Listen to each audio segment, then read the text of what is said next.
Hi, folks. Welcome back to the show. We're joined right now by Newsmax news anchor, our friend John Bachman. And John, there's this trend, this big movement.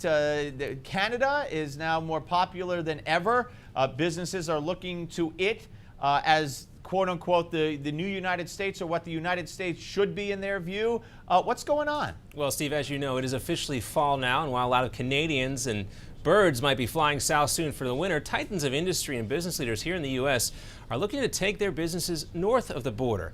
But it's not just businesses seeing a brighter future in Canada. Outlets like the New York Times are talking about a new conservative love affair with our neighbors to the north, and here's why.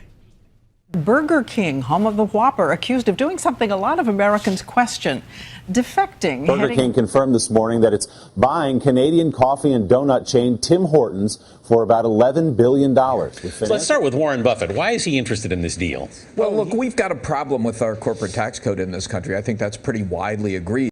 But the allure of Canada doesn't stop there. Yes, they have a lower corporate tax rate than the United States, but there are also other tax advantages too. Just consider Canada's tax-free savings accounts. According to the Wall Street Journal, the option was introduced just 5 years ago, and already 48% of Canadians have signed up. That compares to just 38% of American households owning some sort of IRA, despite the fact that they have been around for decades.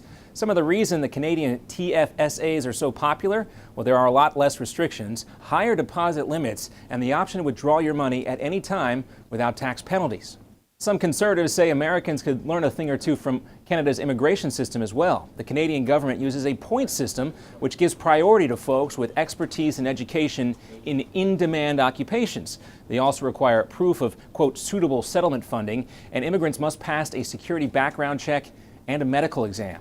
Experts say this would break the chain migration system we currently have here in the States, which tends to prioritize family members of prior immigrants over skilled persons. Also, Canada ranks as one of the freest countries on the planet, according to the Heritage Foundation. On the think tank's 2014 Index of Economic Freedom, Canada came in 6th place. The so-called land of the free, the U.S., came in 12th. But some liberal economists say conservative infatuation with Canada may just be a temporary romance. While the nation has experienced more growth in the U.S. as of late, that growth has been driven by a weak Canadian dollar, also known as the loonie. A trend the New York Times' Paul Krugman says can't last. And he says the high growth rate has less to do with the decline in government spending and austerity measures, which started in the 1990s, and more to do with higher exports, thanks in part to recent discoveries of new oil and energy resources. Something else that conservatives won't like, Canada's value-added tax, or as they call it up there, a goods and services tax. It's a 5% levy on, you guessed it, all goods and services. It's one of the main reasons Canada is able to have a lower corporate tax rate, says Bloomberg Businessweek. The GST is by no means the only sales tax in that country, too. And don't forget about Canada's nationalized healthcare system.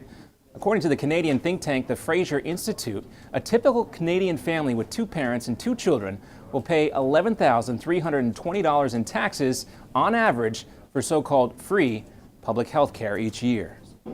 So perhaps a sign of things to come here for the U.S. and Obamacare. Meantime, Prime Minister Stephen Harper, he's really been the poster boy of this conservative move, or the move to the right here. He's also taking a lot of flack from the Canadian media, and for this, this new infatuation for American conservatives as well, and like the things we just mentioned there. Also, last week, Harper delivered his UN speech, Steve, to a nearly empty UN General Assembly. He was also accused of giving a $300,000 plane ride away for free to EU leaders, courtesy of the Canadian taxpayer. And he and his Conservative Party are down in the polls right now to the Liberal Party, but not as far down as they once were. But there are some good things for conservatives to learn there, as we mentioned with those savings plans, but also maybe some things that the Conservative Party here in the U.S. should be very concerned about. Back to you, Steve. Yeah, and it'll be interesting to see if that election shifts the political landscape in Canada, if it'll still be as an attractive a draw for conservatives here in the U.S. Thanks, John. Great report. Appreciate it. My pleasure. Talk to you soon, Steve. John Bachman, ladies and gentlemen, our own Newsmax news anchor, John Bachman. And we'll come back with more, a little segment we call Gimme 5, next, right here on Newsmax Television, Steve Malzberg's show.